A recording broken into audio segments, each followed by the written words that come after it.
नीम वापरली कोणी, प्रमोट केली कोणी, रिझल्ट बघितले याचे, कशावर सगळ्यात जास्त रिझल्ट घेतले मी याच्यावरती, कशावरती, स्किन, अजून पाईल्स, अजून शुगर, अजून बरोबर ना.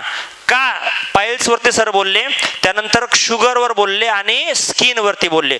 काय तिन्हीवरचे रिझल्ट का आले, का याचे रिझल्ट येतात बघा लक्षात घ्या. तर नीम म्हणजे लिंबाचा पाला, याच्यात वेगळं स्पेशल प्रोडक्ट आहे लिंबाचा पाला. मग काही लोक म्हणतील मग सर लिंबाचा पाला एवढा भारी, नीम कॅप्सूल घेण्यापेक्षा लिंबाचा पाला घेतो, खा घमिलवर.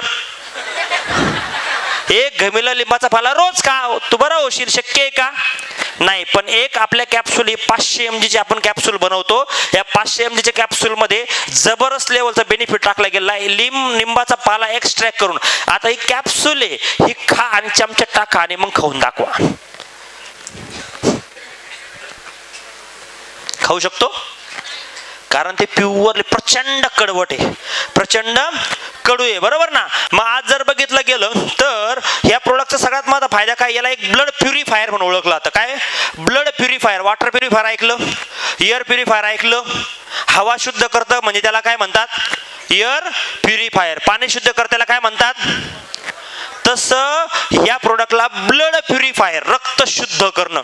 म्हणून तुम्ही जे बोलले स्किनला रिझल्ट आला, का आला, कारण रक्तातले दोष काढले, रक्त शुद्ध केल्यामुळे स्किनला रिझल्ट आला. येते लक्षात सगळ्याला, रक्त शुद्ध.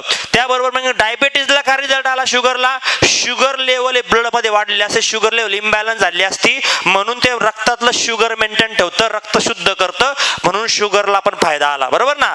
आणि जर बघितलं तर जसं बोलले पाईल्सला फायदा आला, का आला, कारण नीम हे जगातलं सगळ्यात थंड असं काय वनस्पती आहे, सगळ्यात थंड, खूप थंड असते आणि खूप कमी. याला बघा अँटी फंगल, याच्यामध्ये बेनिफिट काय काय, अँटी फंगल. बघा याच्यात इम्युनिटी सिस्टम बूस्ट होतीच होती, पण सगळ्यात महत्वाचं याच्यामध्ये बघा ब्लड मधली शुगर लेवल मेंटेन राहते. आणि त्याचबरोबर जर बघितलं तर अँटी बॅक्टेरिया आणि अँटी फंगल. आपण म्हणतो ना लिंबाचा जर 2 पाले रोज खाल्ला तर लवकर माणूस आजारी पडत नाही, 2-4 पाला रोज खाल्ला तर, बरोबर ना. तसंच जर बघितलं तर याच्यामध्ये अँटी बॅक्टेरियल आणि अँटी फंगल. फंगल म्हणजे काय, फंगल म्हणजे काय म्हणता येईल त्याला, स्किन रिलेटेड जे त्याला फंगल्स होतात, बरोबर ना. तर त्याला काय करतं, हे बेनिफिशियल प्रोडक्ट बनतं, सुंदर आहे. म्हणून सोरायसिसच्या आजाराला पण आपण प्रमोट करतो. आणि स्किन रिलेटेड जेवढे प्रॉब्लेम आहे, खाज येणं, बरोबर ना, लिहून घ्या, खाज येणं, स्किनचे जेवढे काही आजार असतील त्याला तुम्ही कंपल्सरी प्रोडक्ट तुम्ही याला प्रमोट करू शकता.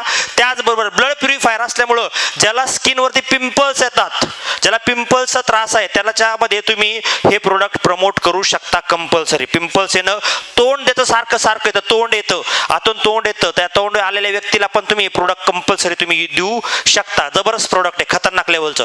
याचे बेनिफिट्स भरपूर बघायला मिळतात. पण पुढे जाण्यापूर्वी याचं जर बघितलं तर बघा मुळासे से लढताय. बघा मी जे बोललो तुम्हाला, मधुमेह, बुढापा, साफ, चमकती त्वचा, कारण का ब्लड जर प्युरिफायर राहिलं तर याचा खूप मोठा फायदा आपल्याला बघायला मिळतो. नीम कॅप्सूल हे 2 कॅप्सूल तुम्ही डेली देऊ शकता. फक्त त्याच्यात एकच लक्षात ठेवा, अस्थमाच्या म्हणजे टीबीच्या पेशंटला हे कॅप्सूल द्यायची, टॅबलेट द्यायची नाही, टीबी पेशंटला टॅबलेट द्यायची नाही. दुसरं महत्त्वाचं गोष्ट, नीम टॅबलेटची एक अट आहे. नीम टॅबलेट जर तुम्ही देताय कोणाला तर त्याची एक अट आहे, तुम्हाला 2 पद्धतीने टॅबलेट घ्यावा लागते. ती म्हणजे एक, जर तुम्ही त्याला रोज त्याला घेता येत नाहीये, एक तर तुम्हाला जर रोज घ्यायची असेल त्याला 15 दिवस घ्या, 15 दिवस बंद करा, परत 15 दिवस घ्या, 15 दिवस चालू करा. दुसरं याच्यापेक्षा सगळा सोपा पर्याय, दिवसा आड गोळी घ्यायची. कशी घ्यायची, आज जर 2 गोळ्या घेतल्या तर उद्या घ्यायच्या नाही, परत परवा घ्यायच्या, परत परवा घेतल्या तर परत 2 दिवस 1 दिवस घ्यायचे नाही, परत 13वा घ्यायची. असे दिवसा आड घेणं म्हणजे सलग 15 दिवस बंद करण्यापेक्षा दिवसा आड घेतलं तर एकदम सुटेबल याचा बेनिफिट होतो. हे कारण काय, याचं रिझन असं आहे की हे प्रोडक्ट खूप शांत, खूप काय थंड आहे. नीम खूप थंड आहे आणि आपलं रक्त खूप थंड होऊ नये म्हणून आपण त्याला दिवसा आड घेतो, बरोबर ना. म्हणून याचा एक अट, बाकी वेगळं याच्यात काही नाहीये. नॉर्मली जे यंगस्टर आहेत त्यांना पण याचा खूप मोठा फायदा होतो जर त्यांनी त्या लेवलला केलं तर, बरोबर ना. तर हे जर आहे बघितलं